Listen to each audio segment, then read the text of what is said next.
ಹುಟ್ಟಿದರೆ ಕನ್ನಡ ನಾಡಲು ಹುಟ್ಟಬೇಕು, ಮೆಚ್ಚಿದರೆ ಕನ್ನಡ ಮಣ್ಣ ಮೆಟ್ಟಬೇಕು.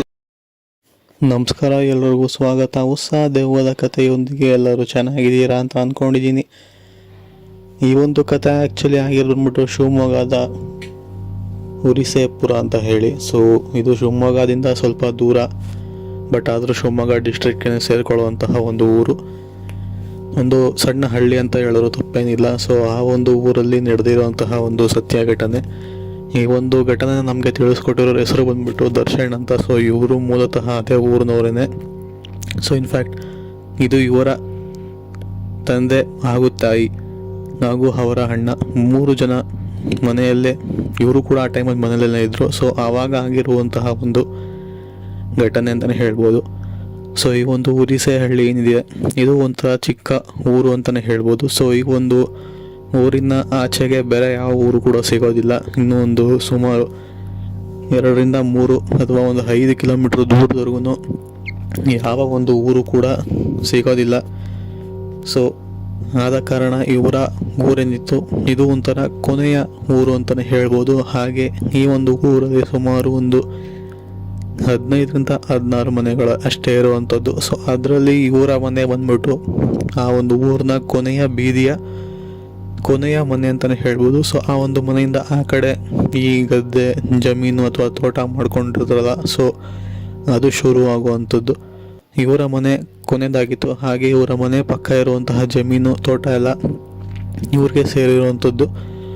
ಸುಮಾರು ಜಾಗ ಇವ್ರಿಗೆ ಸೇರಿರುವಂಥದ್ದು. ಸೊ ಈ ಒಂದು ಮನೆಯಲ್ಲಿ ಹೀಗೆ ಒಂದಿನ ಅವರು ಗದ್ದೆ, ಅಂದರೆ ಅವರ ತಂದೆ ತಾಯಿ ಹಾಗೂ ಅವರ ಅಣ್ಣ, ಇವರು 4 ಜನರು ಸೇರಿ ಅವರ ಗದ್ದೆಯಲ್ಲಿ ಕೆಲಸ ಮಾಡಬೇಕಾದ್ರೆ ಅಚಾನಕ್ಕಾಗಿ ಆ ಒಂದು ಕೆಲಸ ಮಾಡೋ ಜಾಗದಲ್ಲಿ ಇವರಿಗೆ ಆ ಜಾಗದಲ್ಲಿ ಯಾರೋ ಬಂದು ಕುಂಕುಮನೆಲ್ಲ ಎರಚಿ ಒಂದು ಕಲ್ಲು ಇಟ್ಟು, ಸೊ ಅದ್ರ ಸುತ್ತ ಹೂವು ಹಾಗೆ ರಕ್ತನೆಲ್ಲ ಹರಿಸ್ಬಿಟ್ಟು ಹೋಗಿರ್ತಾರೆ. ಸೊ ಈ ಥರ ಯಾರು ಮಾಡೋದಕ್ಕೆ ಸಾಧ್ಯ, ಇವರು ಗದ್ದೆಯಲ್ಲಿ ಅಂತ ಗೊತ್ತಾಗೋದಿಲ್ಲ. ಇವರು ಕೂಡ ತುಂಬ ಕೆಟ್ಟದಾಗೇ ಬೈದ್ಬಿಟ್ಟು ಇಡೀ ಊರವ್ರನ್ನೆಲ್ಲ ಕರೆದು ತೋರಿಸಿ, ಕೊನೆಗೆ ಅವ್ರ ಮುಂದೆ ಕೂಡ ಜೋರಾಗಿ ಜಗಳ ಮಾಡಿ, ಕೊನೆಗೂ ಅದು ಯಾರು ಮಾಡಿದ್ದು ಅಂತ ಗೊತ್ತಾಗಿಲ್ಲ ಇದುವರೆಗೂ ಕೂಡ ಅವ್ರಿಗೆ.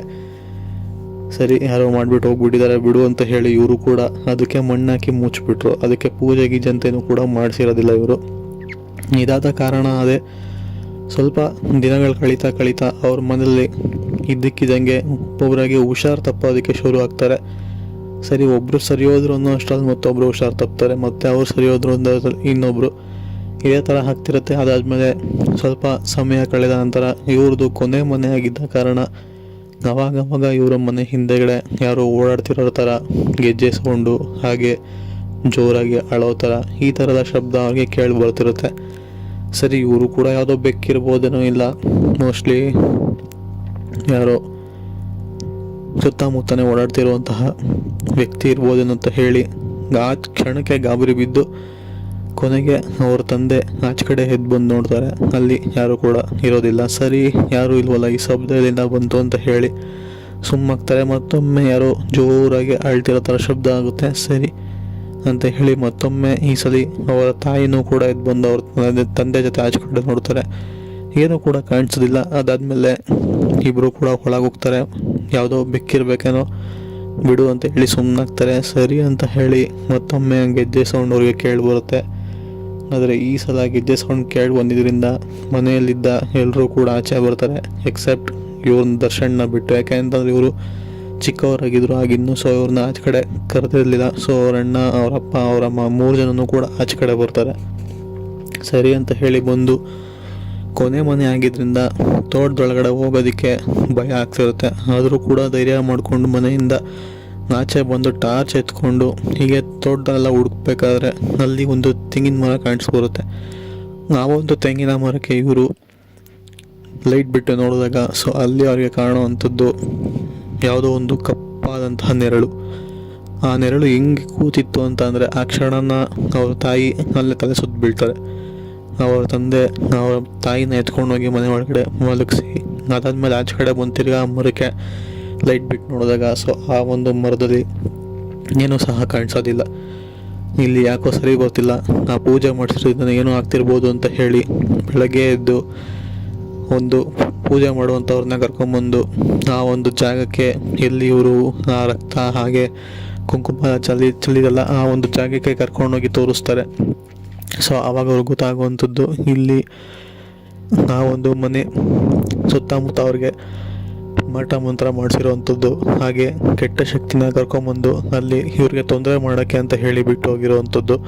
ಆ ಕಲ್ಲಲ್ಲಿ ಆ ಒಂದು ಶಕ್ತಿನ ಅಡಗಿಸಿಟ್ಟು ಕೊನೆಗೆ ಆ ಕಲ್ಲನ್ನ ಆ ನೆಲದಲ್ಲೇ ನೆಟ್ಟಿ ಅವ್ರಿಗೆ ತೊಂದರೆ ಕೊಡೋ ಥರ ಮಾಡಿ ಯಾರೋ ಬಿಟ್ಟು ಹೋಗಿರುವಂಥದ್ದು. ಅದು ಯಾರು ಅಂತ ಇದುವರೆಗೂ ಕೂಡ ಗೊತ್ತಾಗಿಲ್ಲ. ಸರಿ ಅಂತ ಹೇಳಿ ಆ ಪೂಜೆ ಮಾಡೋರು ಸುತ್ತ ಅದಕ್ಕೆ ಆ ಕಲ್ಲಿಗೆ ಸುತ್ತಲೂ ಮಳೆ ಹೊಡಿತಾರೆ. ಹೊಡೆದಾದ್ಮೇಲೆ ಇಷ್ಟು ಜಾಗದಲ್ಲಿ ಯಾರೂ ಕೂಡ ಓಡಾಡಬಾರ್ದು ಅಂತ ಹೇಳಿ ಸುತ್ತಲೂ ಒಂದು ಕಮ್ಮನ ನಡಕ್ಕೆ ಹೇಳ್ತಾರೆ. ಆ ಒಂದು 3 ಅಡಿ ಈ ಕಡೆ 3 ಅಡಿ, ಸೊ ಆ ಕಡೆ 3 ಅಡಿ ಈ ಕಡೆ 3 ಅಡಿ. ಈಗ ಯಾರೂ ಕೂಡ ಓಡಾಡ್ತಿಲ್ಲ. ಇದಾಗಿತ್ತು ಕತೆ. ಸಿಗೋಣ ಮತ್ತೊಂದು ಕಥೆಯೊಂದಿಗೆ. ಅಲ್ಲಿವರೆಗೂ ಟೇಕ್ ಕೇರ್, ಗುಡ್ ಬೈ.